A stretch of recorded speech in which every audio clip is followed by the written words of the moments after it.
1, 2.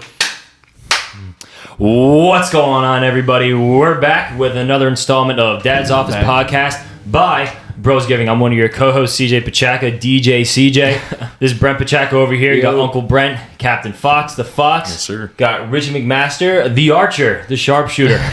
And we are back with another installment of the Dad's Office Podcast. So welcome back, guys. Thanks for joining us.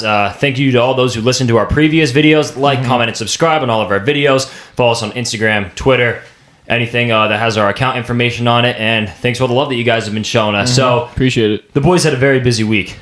Boys had a very busy weekend. Halloween. With Halloween. So a little background information. Last year, the entire Campbell baseball team, or at least, I think it was every single one of us, we are locked up during Halloween. So when I was in quarantine for over 10 days, I was just thinking, like, man, when I get out next year, dude, like, it's going to be a good time. And initially, I was going to go as Thomas Shelby from the Peaky Blinders. So if you haven't watched that show, I strongly suggest that you do. If you can pull off that fit, that's a great fit. I mean, dude, I went to a thrift shop. I went to different stores, and I was looking for different pieces to kind of pull the costume together. And I did find a Blinders cap, like the one that they wear in the show, but it was navy blue, so that was an issue. And then the vest that I had that I was going to wear was from when I was like sophomore year homecoming. When I went to Stroudsburg homecoming with Tyler. That's what the vest was. It was literally a medium-sized vest.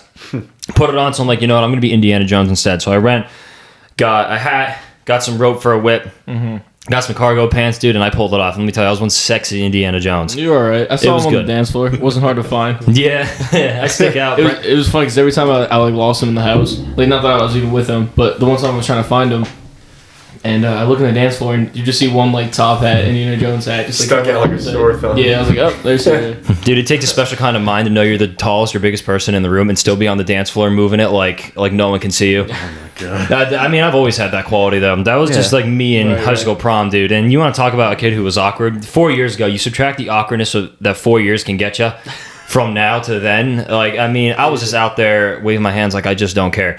I was out there pulling moves. I was cashing checks and snapping necks, as they like to call it. No, I've never heard that. You ever heard that? That's good stuff. No, that was one of our teacher's sayings in high school that I always used to say. He's like, that's what he first day of class in civics, or no, in AP US history. I won't say the name. But he's like, CJ, you know what life's all about? I'm like, what? He goes, snapping necks and cashing checks, baby. I like that. No, that's fire. That's a good one. That should be Dad's slogan as a chiropractor.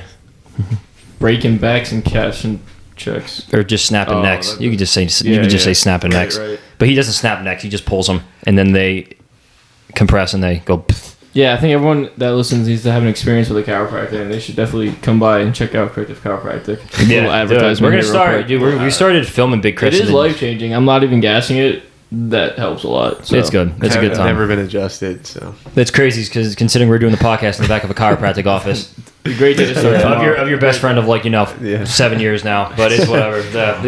Yeah, I swear by it. I'll die on that hill for chiropractic. I literally go into Steele's all the time. I literally went into Steele's to get the rope to make like my prop whip out of. Oh really? Yeah. I missed it. Yep. I didn't have a whip. All right, so I didn't want to do a whip because I didn't want to end up on CNN or anything like that because getting canceled. The cultural implications of having a whip. Yeah. But I was like, all right, they're like, dude, you need a whip. All right. We had a costume contest at ESU in our department. Long story short, I got second place. And the way the guy said, he goes, this kid got second place because he lost by a whip. He was a whip short of winning. So I lost because I didn't have a whip. So I'm like, all right, I need a whip so people just especially understand who I'm going to be. But if you couldn't tell by the hat, wait, who then beat it's your you, loss. though? Who got first? Some kid who was dressed like a full-on WWE person. Yeah, so last year at a Halloween party, I got a pretty funny story. So we dressed up as, I was John Smith, and Aaron, it was Pocahontas, and nobody could guess my outfit for a while, and I kept getting called Ellen DeGeneres. Like, because I had this wig on. Yeah, I had this wig on, and everyone's like, who are you? And everyone's, next thing you know, I'm Ellen, and everyone's calling me Ellen. I'm like, listen, I am not Ellen, I am John Smith. I wonder who that's more of an insult to, Richie or Ellen DeGeneres? Definitely more of an insult to Richie. Probably Richie, yeah, definitely. We're calling her out. It was not good. Really quick, Richie, you should touch on your costume from this weekend. For anyone that doesn't know, I think Richie had the best costume. Actually, yeah, I got a lot of good reviews. So we were you, Joel Goldberg, and Love Quinn. Yeah. And, of course, I had Henry, not 40, strapped to me. If you haven't watched season 3 Oh, yet. yeah. But, it was fun. A lot of people loved it. Got in a little baby fight with Alan from The Hangover. Yeah. This guy comes up to me in the bar at, like, Sheen shows, and he's just like, he's like, his baby just starts hitting me. I'm like, His baby? Yeah, he comes up with his toy baby and he just starts like swinging. He starts swinging on Henry and I'm like, whoa. I like turn Henry around real quick. I'm like, Protect the baby.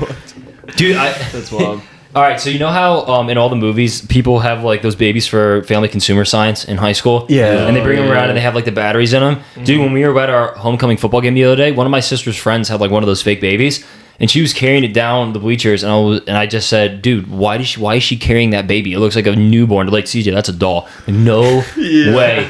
Wait, why is she carrying it around?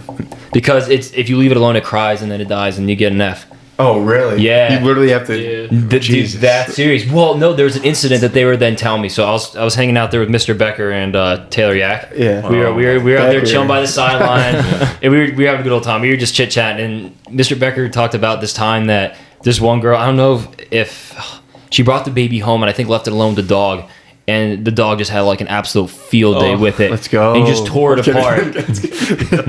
So of course, like she failed because the dog ate the baby. But I just think that's kind of, unfair. Yeah, that's crazy. But I mean, hey, like dog eats your baby, you fail, man. Dog I totally ate your get homework. that. Dog literally ate your homework. Like, it's an automatic fail. You don't get to redo it. No, yeah. But I was cool, so I didn't take family consumer science. I took band instead. People used to stress over that in high school. Chicks would come in like looking actually tired from the night before. See, you always said, no, I think you would have done well in that class. You always said, just in case you have a kid, I'm going to be a great uncle. Yeah, you always said you was rooting for I'm it or supportive, something. dude. You gotta be thinking about the future. CJ, we're in 11th grade right now. Let's take a step Hey, back. that's what everyone says, and then they end up with kids. Well, Richie's 23 23 now. now, and he's yeah. still, Richie he's officially still beat okay. teenage pregnancy. Yeah. But early adult pregnancy, that's the real killer. That's where it sneaks Oh, up is that on where they get people. 'em? Yeah. Early adult pregnancy. I know it's not a term that's really well coined, but we're going to coin it now. Yeah, I'm glad you're educating everyone on that. I can Appreciate educate it. you guys on a lot of things. I mean, if you have the bag already, if you're like 20 but you make serious money, you're probably ready to Yeah, have a why kid. not? Like, I don't know. Why I'm not not saying start- ready to have a why kid, not like, start your mentally, life? But like, I don't know, it's not the end of the world. People act like it's like Oh, your life's so- over. All right, it's not. I should, disclaimer, it's not. I So, feel like we're bashing on that. We're in at reality not. Steam shows, and this older lady's just sitting in the corner, and she's just like looking at us dance, and she goes to me, "Is that your girl?" I'm like, "Yeah," and she goes, "Travel." She goes, "Travel." I'm like, "What?" She's like, "Enjoy each other, travel. Do not have kids." I'm like, Yeah, so well, you're saying... eventually I want to So have you're kids, saying I obviously. got a hot girlfriend. That's pretty much what she was telling you. 100%. I don't know what she was saying, but she's just like watching us all night, and she just kept saying, "Travel, enjoy each other, travel." Me and my husband had kids, and she's just like shaking her head. You That should your went up to her and be like, "Why don't you mind your own business, Grandma?" Yeah. It's like one of those people from the movies, and it's like you meet him at a bar, and he turns some super serious moment, be like, "I ruined my life one time. I had something once. Or I lost something once. My identity." What is that from? SpongeBob. Oh, I missed yeah. that. It's Lost me from. for a second because you paused and looked like what was going on. But that's what you said. What did you think it was from? A TikTok? I never heard the. I knew it wasn't from Yeah, it's from TikTok, SpongeBob but when he loses his identity. I never heard the second part. Yeah, dude. Yeah. But no, Halloween was a good time, especially after being locked up all last year. Mm-hmm. And there was a baby song. It was like, "Oh, gonna spend this holiday locked in. My body got rid of them That was toxins." Jack that was Harlow. not Sorry, baby. Jack Harlow. Brutal. Sorry. That's alright. But I had this joke with Leave JT, that my to me. roommate. I was like, "We're just spending this Halloween locked in." And then I Snapchatted Oh, him. last year. And I was like, "Not spending this Halloween locked in." And I sent him the picture. So it was definitely a Halloween well spent. Yeah, it was fun. I'm really glad I went away from the Peaky Blinders and I dove into the Indiana Jones. I literally, Definitely, only bad thing about this weekend was I slipped up on my diet for the challenge, the fitness challenge. That's all right. We all did. Just gotta- I got my protein in and I got my calories in, so that's what really Got a lot matters. of so how'd you slip up? Did you get liquid calories? I did get some liquid calories. Not even counting that, but I did get some. He did get some liquid calories. We're just gonna keep it at that. So Yeah. Nah, it was a good time. It was fun. Good people, you know. You really slip up on your diet, though. I mean, you got your calories in. So, like, yeah, No, you but didn't eat then the the best. Jets game too. Some nuggets and fries with the tailgate. It's all right. You gotta enjoy Before. yourself. Yeah, you're right. Yeah, Mike White to the moon, though. How about that? Yeah, that boy Mike White. Watch out, Jet fans. That was a good time. That's the boy. That was a good time. For the Jets not being very good, that was a good time going and watching. That was my first ever professional football game. Yeah, same. It's a good time, dude. I've only been to a couple, but That's why I'm saying we need to go to an Eagles game. should. Definitely. Yeah, we were talking about Yeah, that. we need to run it. An Eagles game. That'd be fun. Because film it. it was a decent time with them, but like with you guys, it would be a good time. We bring like a tent, bring some speakers. Who'd you go with?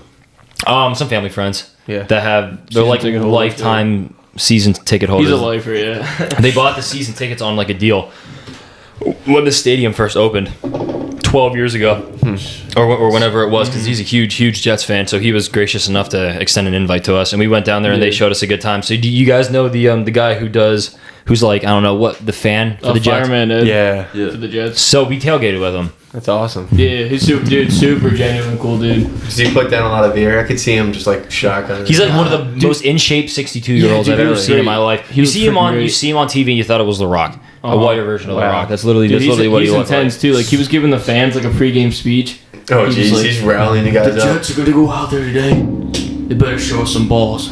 'Cause we show up every week with our balls as fans, as New Yorkers. He goes, I want to see something out of them. If these guys have any respect for themselves, Yeah. they're gonna go out and ball today. So I was like, dude, I think I'm ready to go on the field. You're ready to run through a wall. Ready to run through a brick I was like, wall, baby. I'll give you a slant wrap for He 5 did the yards. same where he put his hands down and we all get quiet and he go, Jets and Yeah, Jets, that's the way Jets, he Is he Jets, all Jets. talk, no action, like Joe Judge? What's up?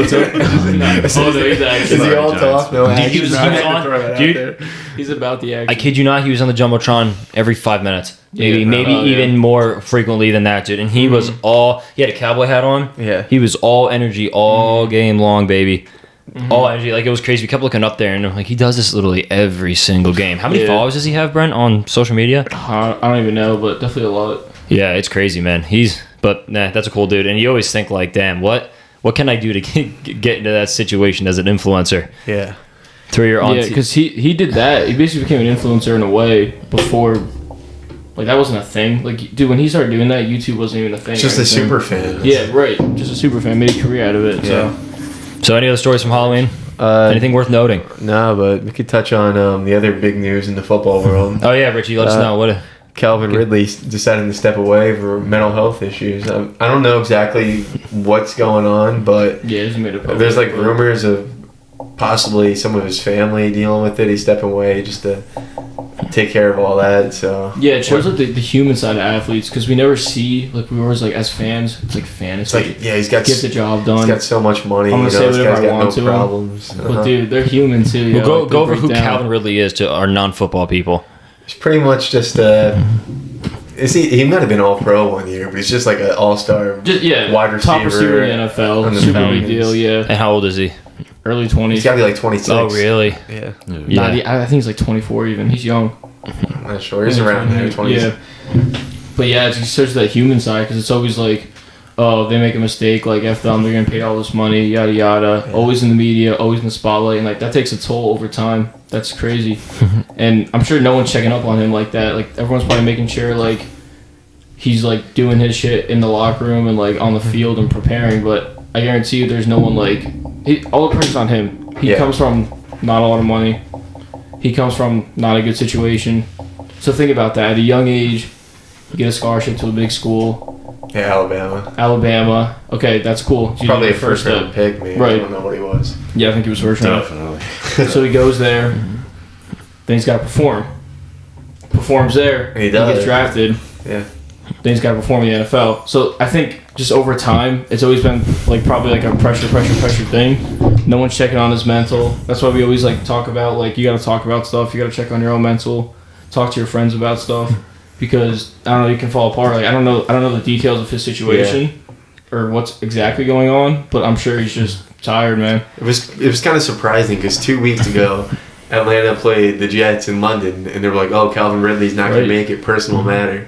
And then he comes back and he plays last week, Mm-hmm. and you think, maybe there was just an emergency, Right. and then he decided to step away this week. So there's definitely something big going on there, and it does take a lot of courage probably from this step away. People are like, oh, that's selfish, like yada yada. Dude, what he did was the most unselfish thing you can do. If you're not okay and you're going out there and you're taking away an opportunity from someone who's preparing and is mentally there, like you're just hurting your teammates, you're not helping anyone, you're hurting yourself. So just taking that step out to like ask for help like that is like pretty cool. Yeah. But not like just even through times where I've had like super bad headspace, like super down, dude, like you don't want to function. So could you imagine preparing for an NFL game as a receiver and you can barely get out of bed in the morning? You know what I mean? Like that's crazy. Exactly. Yeah, and he could be considered the top player on their entire team. Oh, for sure, so yeah. I'm talking they're about definitely relying on him a lot. If you're not right, and because he's had to be the man for a long time. Like, especially in his case scenario where, like, you don't come from anything. Dude, every game he's played, he's probably felt like this is it. Like, every day for him is a fight. Every day is a battle. I think over the course of time, no one's checking up on you. That's going to take a toll on you. That could ruin you. So, I'm actually good for him that he's doing this and speaking out. Because I think a lot of players probably go through that and don't want to talk about it. Yeah. Then they have a bad performance. Then they freak out. Then they freak out a fan. They want to fight. You know what I mean? Like, he's probably just taking a ton of backlash from social media, fantasy football people. And when we were younger, we definitely read into that, and we're like, like, how could you not go out there and play? And I think there's definitely situations where athletes choose not to play, and they absolutely should. Mm-hmm. But something like this is tough because you almost have to put yourself first in those kind of situations where your mental health is on the line. Mm-hmm. We're even seeing a lot of the same stuff with Will Smith that we were talking about before the podcast. Yeah, and some of the personal matters that he's going through. And like, you just want to fill us in on that because I'm sure some people aren't familiar. Okay, so basically, he went through an ugly divorce with his wife Jada. She had an affair on him or whatever, or like she called it like a mix-up or an entanglement with whatever, some young dude. But just ever since that and like the divorce, it was like very public. And dude, she just bashed him. Yeah, and he's handled it with a lot of grace. He went on talk shows and everything. But then he handled it very well. This past week though, he was like, "Oh yeah, I wanted to kill myself for a long time. Like all this crap, all this do like bad stuff." Yeah, and think about that. Like Jada only even has a voice, and I don't want to say it like that, but she only has her status because of him. Like he put her on. You know what I mean? Like she married into the family.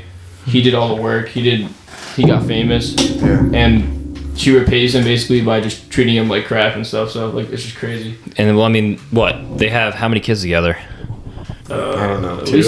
Two at least. And when we talk about just the state of marriage in general, it's so. And again, like I've never been in a long-term relationship or any relationship for the matter, but I can only imagine what it's like to. Or I can't even imagine what it's like to have kids with someone and be with them for, let's say 20 years, and all of a sudden to have your whole world come crashing down. Yeah. Well, the thing I like about Will Smith that's is weird. That in this whole scenario where she's just bashing him to like rappers and stuff and like whatever, he doesn't even talk crap back. Yeah. He just like he keeps his head up, like has a smile on his face as much as he can. He does his own stuff. He's got all his motivational stuff that he posts. I've always seen that, but you don't expect somebody. He's always posting motivational stuff. It's kind of surprising to see him, what you said, that depressing, how upset he was. Mm-hmm. But he kind of holds that back. That's why, like we talked about, like Zach kind of from that episode. Like social media's a lie, dude. You can fake it. Like, and Gary Vee talks about it too. Like, you can fake it. It's such an easy thing to fake. Like, everyone's happy on social media. Yeah. Of course, you're not gonna post your bad stuff. That's why I like this, because we come in every week and we talk about whatever. Like, I'm not guaranteed to have a great performance right now. You know what I mean? Yeah. Like, I'm being as vulnerable as I can be right now. Mm-hmm. I'm just wearing my average. I'm on Instagram editing a picture. I'm not preparing for hours on, like, okay, I'm going to wear this. Like, look on this. I come in. I speak what's on my mind. I hope people listen. They don't have to listen. Yeah. But I hope I can help someone. You know what I mean? But I'm coming in vulnerable. I'm sharing my stories. We share personal stories on here. You don't have to listen. You might think it's funny. People might think it's dumb. Like, I've had people so far, great reviews. Like, this is awesome. And I've had other people be like, oh, that was stupid. Like, oh, actually? Yeah. Oh, you don't tell me that. Yeah, that's what I'm saying. Like, the type of guy I am. Well, what do those people say? You don't have to, we're not giving names, but what do those people say? I won't even get into it like that, but just like, oh, yeah, I'll be like, oh, yeah, I think that was funny. And they were like, no, not at all. You can't really think of it. Okay, whatever. Yeah, we're too early on in this whole adventure. If you can just inspire, not even just kind of make somebody laugh one time. Dude, if I can help one kid, if one person smiles watching this, I will keep doing it. You know what I mean? Like, that's how I am. Like, it's if I can help one person, because I know what it's like to like want to like go on social media and like find something that's gonna brighten your day up. You had a crap day or whatever, and that one thing can like change my whole mood around for the day. So that's why I try to think. Okay, so serious question to build off of that. What do you think is the role that social media plays in overall depression, whether it's a high school athlete or a pro athlete, even a pro athlete? Because there's a lot of external stressors that are implementing them on their life. So obviously it could be multiple things for them. But yeah, what are your guys' thoughts on that? And just for regular people too.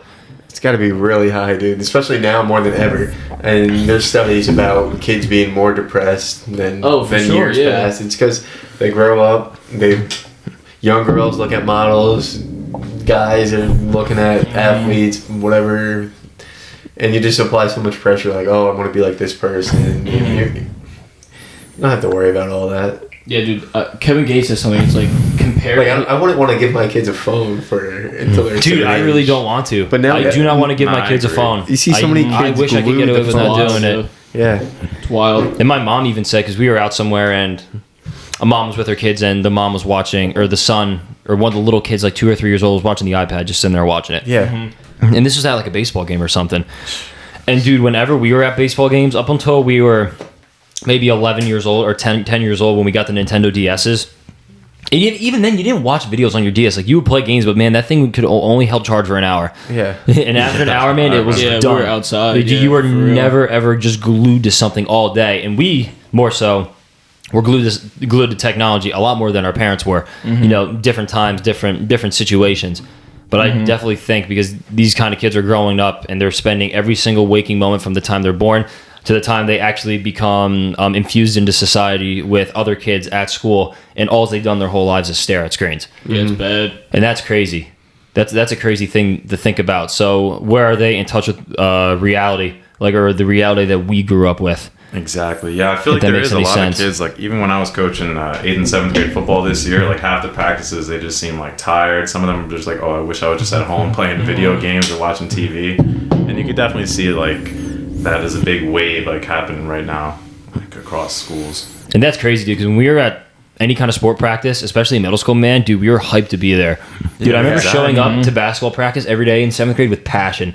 Even if I knew we weren't going to touch a ball that day, dude, I was ready to go. Right, you gave it your all, yeah. I was ready to go, man. And even now, yeah, I'll probably get the new Call of Duty when it comes out, but I can't promise you how long I'm even going to play it for before I haven't played video games in about a year, probably. I haven't played in forever. I used to play a lot, but now it's just like, I don't know, I feel like I could just be more productive with other things. And it's nothing against people who play video games. Like, I used to play all the time. It could be a great time. Chris Smoove influenced my life for the better. And like you can make a career out of it. Yeah, exactly. Like Chris Smoove, like he's a man. You can make serious money. You can win people over and make their lives better through video games. You know what I mean? Like you're a streamer, people go on to laugh at you, like that Aiden Ross. You know what I mean? Like, so you can change the world doing that. But if you're gonna do that, go balls to the wall with it. Don't like, oh, I just play for no reason, like on my own. Like, no, if you want to be a streamer, do it. Like, do you know how crazy it sounded that we'd start a podcast a year ago? Yeah. You know what I mean? Because everyone's like, oh, I'm going to look stupid. People are going to say dude, stuff. I still wake up in the morning and I'm like, damn, man, we really created this beast, dude. We created it. This is ours, man. Out there. Not a lot of views sometimes, whatever. You know, it's super early on. Like, we're just growing up. We're putting our workouts out there. Dude, if you told me this a year ago, I would have been like, dude, no way. Yeah. No way. I can't do that. Just go. Fuck it. Like, who cares? If it doesn't work out, it's a lesson and an experience. It's not a loss. You know what I mean? Like, Rod Wave always says that. Like, it's a lesson, not a loss. You can't take everything and be like, oh, that was negative. Why did I do that? It was a waste of time. It kind of feels good putting yourself out there, right? Oh, it's the best. Positive responses, too. Mm-hmm. Like, you need to get smacked. Like, metaphorically, you need to get smacked in the face sometimes. Or literally. Sometimes you need to get smacked in the face, dude. Some of my greatest lessons that ever came to me, and no, my parents never hit me, but like my friends literally give me a push and be like, yo, dude, let's go. You can't act like that. Or even a coach coming over and grabbing me by the helmet and saying, dude, you can't act like that. Like, if you're gonna be a leader on this team, like, you can't sulk. You can't do it, man. And that's an extremely tough lesson to learn. You need to be humbled sometimes, for sure. For sure. 150%. Like, even just the friends like joking around, like, kicked the shit out of me before. Like all in fun and games, but like at the same time, it's like, okay, shit, yeah, damn, like, I got to go out. I got to be stronger. I got to be more competitive. You know what I mean? Like, it just reminds you everything's kind of a dog fight. Yeah. So. And speaking of, kind of being too infused into social media and what a lot of kids are going through, dude, I've been spending way too much time on my phone and I hate it. Yeah, dude, I'm the same way. Like, I get too wrapped up on Twitter on Sundays about football. It's unproductive. I gotta delete that app off my phone. If you are in a bad state, well, just in any state. So how do we? All right. So this is a serious question for people who are trying to influence. If we as influencers, our number one tool is social media, right? Whether it be YouTube, whether it be Instagram, whether it be Twitter, Snapchat, or whatever platform it is. Yeah. Where's the line that we draw, and how can we monitor that we're being more productive and we're making our time on there? Because even Gary Vee says, dude, you need to have social media if you want to make it in this world, all right? If you're a doctor or like a carpenter or something like that, a service job where your life solely depends on you serving others, which is valiant, right? That's the kind of world that we need. That's the kind of people we need in order to grow our society, to move it forward. Mm-hmm. But if you're a small business, right? So just like with what my dad's doing, he wants to get more onto social media just by seeing what we're doing, because he wants to get his name out there. Because if you don't get your name out there and you don't learn social media, then you will not adapt and you will die. So I find it is ironic and funny. I was thinking about this today when we were talking about our topic. So we're all talking about like how like you should limit your time on social media. Careful what you see on there and believe. But yet our platform is based off of social media, and for us to succeed, we need a huge following. So how do you find that balance of? And that's why I love like Gary V's, like Alex Eubanks for lifting wise, those type of guys, is because they find the perfect balance for it. They put stuff out there every day, but he's not putting other people down. He's motivating people. He's helping people. He's kind. He's generous. I think that's what we need more on social media. Maybe not that we need no social media, but we need more of people helping each other, not tearing each other down, personally. So, one thing I did, I mean, it's nothing huge, but I used to play video games a lot after work, after school, just go home, play for 2 hours. And it was just unproductive, and I realized that I'm not getting anything out of it. A little bit of enjoyment, a couple of laughs with friends, but outside of that, it's just like, what am I doing here? So one thing I did was pretty much make an agreement with myself. I'm not going to play video games unless I go to the gym, and then I can play after. So now I don't really hold myself to that, but it's like I get home, I usually try to go work out, and then by that time, like, hang out with some friends or whatnot. I'm too tired to even... It's not, like, I don't know, I just feel like you could... For me personally, because I don't get anything out of it, I'm not getting paid, I'm not having too much fun and just killing time. I'd rather hang out in person, personally. And this I just made a promise to myself, like, I'm not going to play until I work out. And this is a message and a lesson to every single kid our age. And I do know some people who are, I mean, they're more so like 24, 25, the people that I'm talking about right now. Some are working 50-hour work weeks on top of trying to go back to school, on top of doing a million other things, right? Those people legitimately may not have time to do things, but even they tend to find stuff, right? The more productive people who have a schedule are able to find time to do that stuff. But if you're a kid and you're our age and you say you don't have any time to do something, that's a damn lie. It is a lie. And let me just tell you something right now. I consider myself a relatively productive person, especially when I'm, at school, away in a routine, which I've talked about. It's a lot easier to do that when you're away at school. But if I spent the 4 hours that I'm spending on my social media apps a day just promoting this brand, dude, we'd already be way further ahead than we are right now. True, yeah. So I just want to let you guys know, like, if you're trying to do something, whether it's on social media or whether it's off, like if you're struggling in school or whatever, I guarantee you limit the amount of time that you do on social media, or just being on your phone, man. Then you can improve in so many different ways, and that's why it was always good, because right when we get back on campus in January down at Campbell, the church group that I belong to, they would do a fast, right? They would do like a week-long fast, and you could choose anything you wanted to. Primarily pick the things that you struggle most with in life, things that you would maybe consider sinful, or maybe something that's problematic, right? Anything that you're addicted to. And I would always, in those 2 years in a row, I removed social media.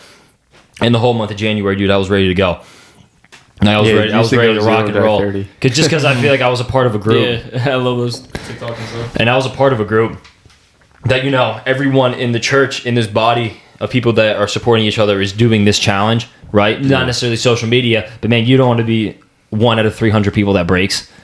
Why would you want to do that, man? So that puts you on right away. Maybe we should do a sacrifice thing like that. Try to get some followers involved with it. Yeah, I'm down for that. That'd be sick. I'm down for it, and I want to give it maybe just scrolling social media, because, dude, we just need to improve our social media. output. Like, we just need to make sure. It doesn't have to be social media, but just think about when someday you're sitting there and you're just being unproductive and you think to yourself, what am I doing right now? Mm-hmm. Just try to cut that out, whatever it may be. Yeah, Kevin Gates talks about in his podcast. He was like, comparison is the root of all evil. Like, he talks Kyle about... Pitts tweeted that after he had a monster game, and they're like, dude, this guy's like the next Julio Calvin Johnson. And he tweeted that. Comparison is the root of all evil. Yeah. Because you go on social media, right, and you're like, oh, they have this, she has this, or he has that, he looks like this, she looks like this. And you're destroying yourself, yo. You're destroying your inner peace. There's no peace in that. There's no peace in comparing, man. I'm bad with that, too. I'll see someone, I'm like, damn, like, I gotta be like him. I gotta have that girl. I gotta do this. I gotta have that car. And I'm like, I sit back and I'm like, what am I doing? This is disrupting me, yo. Like, just be you. Just relax. And also, this is really hard. The world needs you. And this is really hardcore. But how can you embrace the suck in your life if you're spending 4 hours a day on social media? Mm-hmm. Does your life really stink that bad if you had the time to spend hours a day on social media? Right. But how you gonna improve as a person if you're spending all that time just staring at a screen? Mm-hmm. Right? So in order for us to really improve, and this is a really big Christian aspect, right? But we have to transcend ourselves through actually facing our fears, right? Because and there's two responses to fear. You can either run from it, or you can look for it, right? Because it's always going to find you. And I think when we spend a lot of time on social media, whether it's YouTube or Instagram, at least for me, it's almost like me avoiding my problems. And yes, it's not as potent or immediate as the effects of alcohol or smoking or something like that, but the effect can be just as great, right? To fall into a rut. Because I think just about every single problem in our society kind of revolves or reverts back to social media and spending time on it. I know we talk about like we have fun, like a Halloween, like some drinks or whatever. Like, yeah, have a good time, enjoy yourself, but do not rely on that to get away from your problems. That is the worst thing you can do. Yeah. Do not drink if you're going through something. Please do not drink. Yeah. Do not And I'm glad, so bad for you. And I'm glad you're bringing that up, just because you guys, we always talk about enjoy it in moderation. We like to have fun. We like to make jokes about the situations that we've been in. Mm-hmm. But guys, let me tell you guys, we've learned from our situations, right? Mm-hmm. So don't look at us as bad people. And I'm not going to sit here and say I'm an angel because I've never messed up or I've never been in situations, because there's videos of it, right? There's definitely evidence of us all doing stuff that we wish we didn't do. But don't take that as an excuse to go out and live your life like that. No, dude, because that's not appropriate. Let me tell you guys, I've worked with people who need to shoot up. I've worked with crack addicts, meth heads. I've worked with alcoholics. It ruins you. You don't know what it's like to be 45 with 4 kids as a single parent and have to struggle at a minimum wage job because you chose that path. Like, I'm telling you. And I think that's why I'm so good at managing it and limiting it, because I've seen the demons that it brings out, and it is scary, man. And I think there's some kids out there who came from homes who were, easygoing. Like, I don't know what's going on in people's personal lives, so I'm not going to judge them, obviously. But they might have had an easygoing life, no adversity. Maybe didn't have to work a job. Parents paid for everything. Parents did this. Parents did that. Good marriage, But then they go off and they're just like absolute party animals, 4 nights a week. They don't know. They don't know. And that's fine if you do you. But I'm telling you, that's not the way to live. I've seen it catch up with people. I've seen it ruin relationships. Cheating that goes on through alcohol. Decisions getting in the car with alcohol. Drugs. The one thing I don't like not being in control. Mm-hmm. You could easily regret something. Even though it still happens to me, not frequently, but we all have been there before, where you're just not in control of what you say, what you do. It's embarrassing when you wake up and shit, and somebody tells you oh shit, that really happened. I really did that. Dude, I was like that. I don't want to say it like this. But I'll put myself on the spot because that's what we do here. Because it probably helps someone. But yeah, early on in high school, dude, I used to drink all the time. All the time. When I was mid, sophomore, junior year, almost every weekend. And I would wake up in the morning and people would be you did this last night, it was so funny. Oh my god, you're so funny, Brett. And I would just be it's kind of a joke, but at the same time, it's embarrassing at points. Which I'm almost glad it happened when I was a little younger, and not that a 15-year-old, 16-year-old should be drinking. That's obviously, whatever. But because now I have friends who are obviously 19, 20, college, have a good time. But it's the shit you guys post. I'm come on. I know you have potential. You're better. You're better than this. You can get going here. You gotta I know how you talk. I know where you come from. I know your family, and you're out here just fuck this, fuck that, I'm gonna do whatever I want, live my life, yeah. Like, yeah, you're right, live your life, but come on, like, have a sense of something. Live by something, stand for something. And that's kind of more of an issue of just young people as they grow up, right? Because people always go through a rebellious stage. It doesn't matter what kind of rebellious stage. It doesn't matter to what level or degree of like seriousness that the people actually go through. Here's one more thing. Don't disregard your parents completely. Like, just because you don't agree with your parents on something, don't go out and bash them like they're these horrible people. I hear so many kids do that.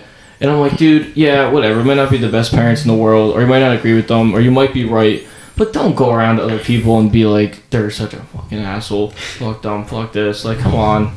Those people raised you, yo. Like, you treat them better than that. They gave you life. They probably, and most likely, in most situations, they tried. Mm-hmm. They definitely tried. And, every single one of us in this room are blessed to have grown up with the lives that we did. But I think there's a lot of situations where people just kind of, and that's definitely something that people when they're younger or do. Something. Yeah, if you come from abusive parents, stuff, absolutely. Like, yeah, of course you're not going to have a ton of love for them and nothing great to say, and that's completely fine. I agree with you. But some of these kids I know, yo, like, they come from, it's all right. Like, they come from all right parents. They don't got to bash them like they do. But yeah, embarrass them. But so back to kind of what I was saying, and this is it's pretty serious too. So if we're spending all that time on social media, like, how do we embrace the suck, right? Because I'm kind of at a crossroad right now, because I'm kind of coming to this fork in the road where I'm not 150% sure what I want to do, right? So, of course, like, I love this brand. I want this brand to grow. But there's also other parts of me that are thinking, in a year down the road, what's the kind of decision I'm going to have to make in terms of, like, I'm going to keep the brand going regardless, no matter where I am. But do I want to go to chiropractic school? Do I want to go and work and make money and build myself up, right? Because the world's changing, and I want to be able to change with the world, because I'm more concerned about making the right decisions to benefit my future, as opposed to doing something just because I think I want to do it and then having it bite me in the butt further down the road. And I believe I can really succeed at anything I try to do, but I really just don't know. So what do I do if I'm living in a house with my family in which a lot of stuff is taken care of for me, right? Again, I'm spending all this time on social media today. So what do I have to do in order to make sure that I'm making the best decision for myself? And now, I heard a video of Mark Cuban doing this, and he was talking about just the job that a 22-year-old would have, right? So a similar situation, even though I'm still going to school. And he said, it doesn't matter, like, you don't have to have the job of your dreams when you're 22 or 23. You just have to be working. You just have to be doing something to figure that out. But dude, I'm so deathly afraid of not making the right decision ever.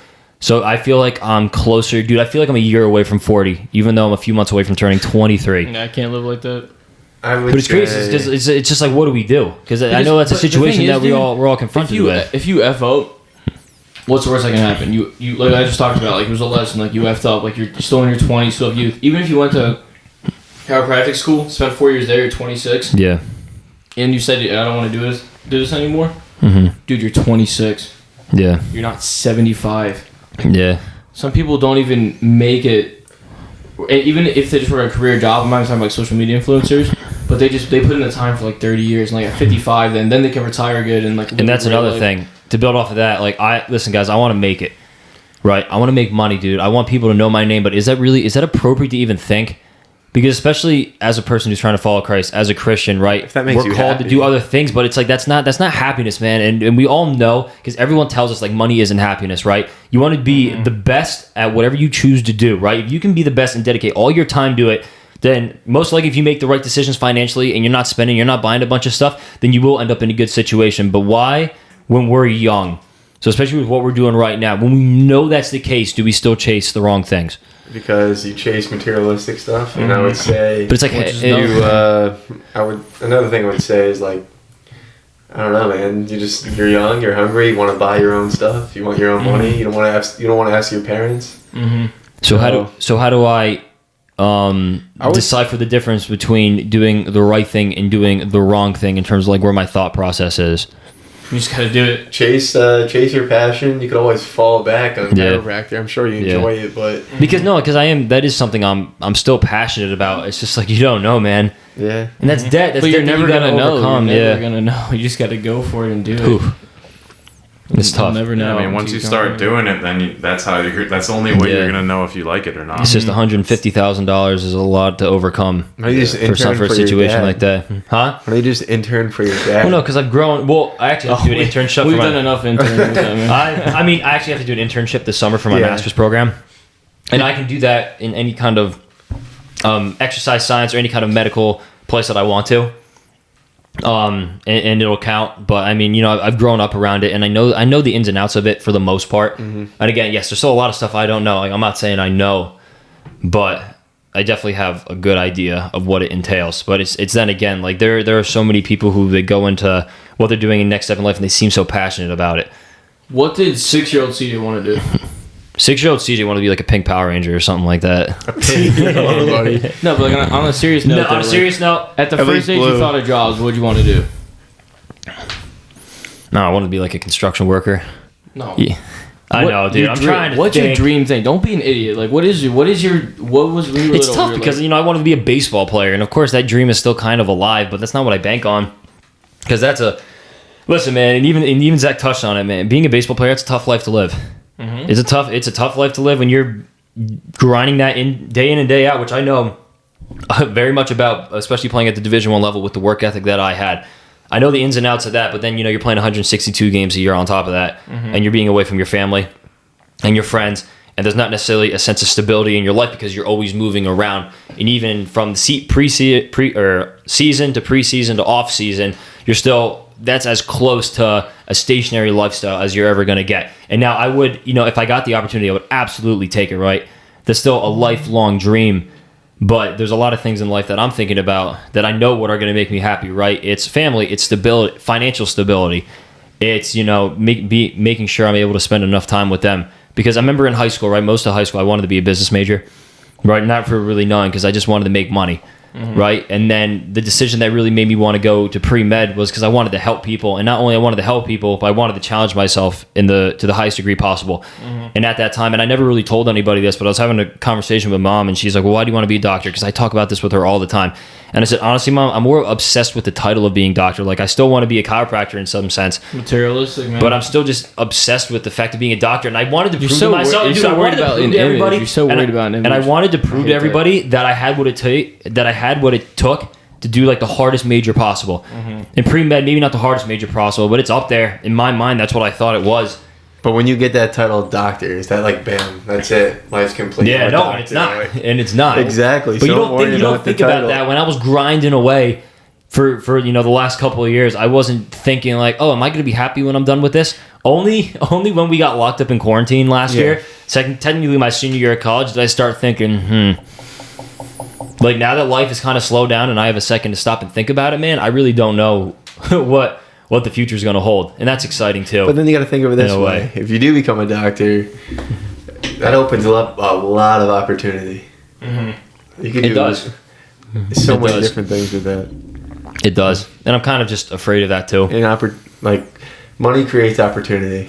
Yeah. So like, true. You still want to chase it, but like, want to make sure it just can't be your end goal. It can't be your all goal. Yeah. And actually, when I interviewed some chiropractors for a project and some family friends that we know, and first they said, like, you gotta love it. People, whether you're a DC or an MD, I said you gotta love helping people, and you gotta love the way you're helping people. So even with this, man, we always think, or I always think, not you guys, but I always think, they're like, oh man, it'd be so cool to be big time influencers. When you both opened up this chat by saying we just want to help people, if we can reach one person and make a difference to them, then that's obviously what we're going for, man. That is what makes me happy. All those comments that we get, because who cares about the negative comments that we get? Because obviously, then hopefully, we pray that they have someone else helping them. But if we can help some people along the way, then that's good.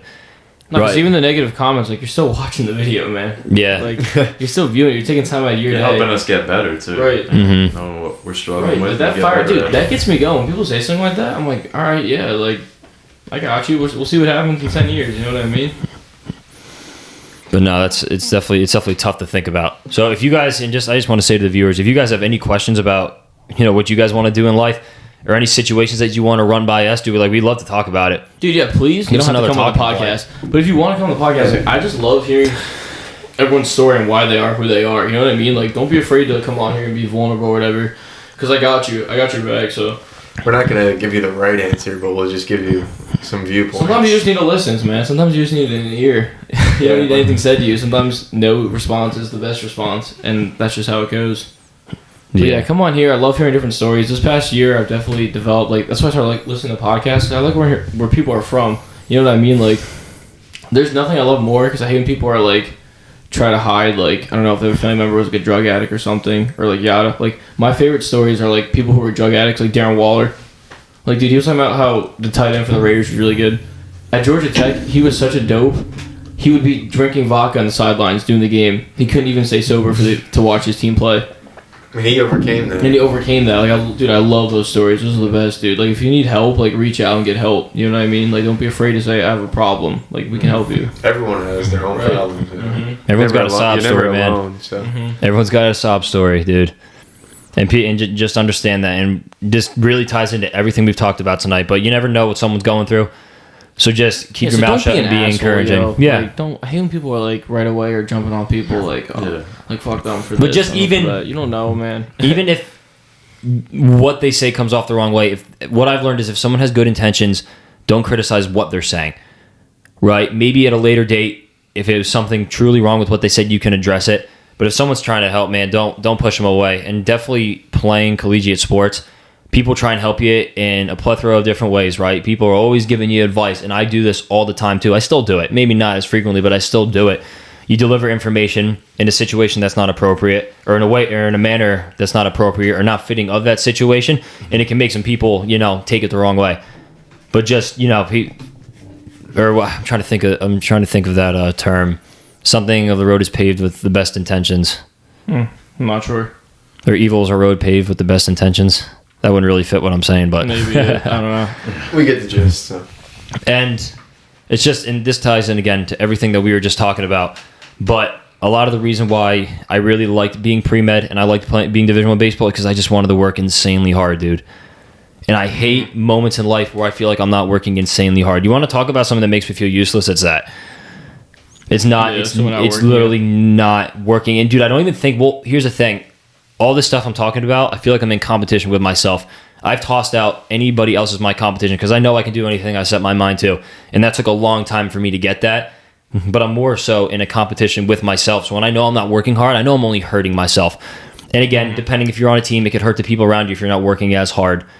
But different situations call for Ridley McGregor says, your lack of commitment is an insult to those who believe in you. I love that line. That is a good line. Like, people are rooting for you, man. Even if you don't know it, I'm sure someone's out there who wishes they had your smile, who wishes they had your body, who wishes they had your energy. You know what I mean? So, like, just keep pushing. Keep digging through.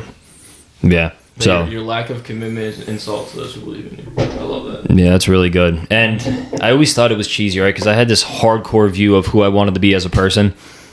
And I always talked about... and people always said, like, oh, you need more self-confidence, right? You need to believe in yourself. And I always thought that was stupid, right? I always thought that the hate would just grow and it would just make me stronger up until the point where I knew I would make it. But when you're faced at the moment where you know that dream may not come true, which is baseball, a lot of that was due to baseball, you kind of look back and you think what all that was for. Right. But, like I was going to talk about a few weeks ago is sometimes in life you're going to give it your all and you're going to work harder than someone.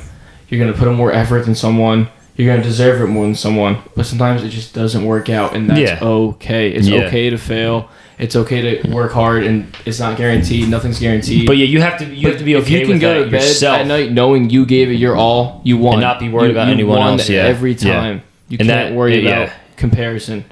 Like, there's going to be jobs. There's going to be girlfriends, boyfriends, whatever. I was a better candidate. I was better for him. I was better for her. Dude, you can't. Not everyone's gonna see your light, and you're not gonna win every time, and that's okay. Life's not fair. It's not meant to be fair, but you can do everything in your power to make it work in your favor as much as you can. You know what I mean? Yeah, that's good. It's not supposed to be controlled. Like, the problem is if you work hard, you're guaranteed success. It's almost controlled, and we can't live a controlled life. We can't live like robots. Like, you do X, Y, Z, you get this. Life needs an element of randomness. You need something to wake up to and be like, I don't know what's going to happen today.